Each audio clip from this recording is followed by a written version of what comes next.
the findings are similar to what we found in previous years, really. A lot of employers are telling us that there's a skills gap. Employers and employers aren't always on the same page. That's no secret, but the Open University says that according to their recent report, the gap could be bigger than people first thought. The world is changing quickly. There are jobs that people had even 5 years ago that don't exist anymore, and jobs that have only sprung up in recent years.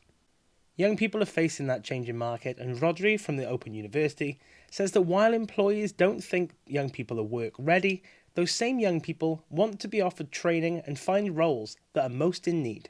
Just under half actually told us that they feel that there is a lack of work readiness among younger generations. Now, interestingly, talking to people in that generation Z bracket, we found that wasn't the case. We found actually that you've got young people who are really chomping at the bit to get into different industries, to get into different areas of work.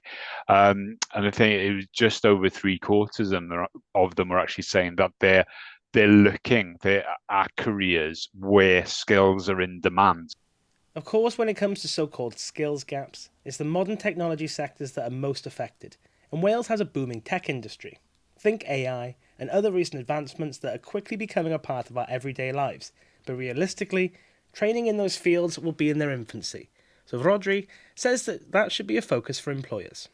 One of the areas is AI because it's an emerging technology. It's certainly not something everyone's fluent in, versus again, what younger people are telling us, and perhaps more of those are learning those skills more natively, and actually. We found that to be true. We've got, just under half of people saying that they are using AI regularly in their work or they've got an interest in AI. And then you've got employers telling us that they can't, fill that skill set. But not just AI, issues like sustainability, other digital skills. It's a decision that firms have to make every so often. Is it better to outsource skilled workers or train from within?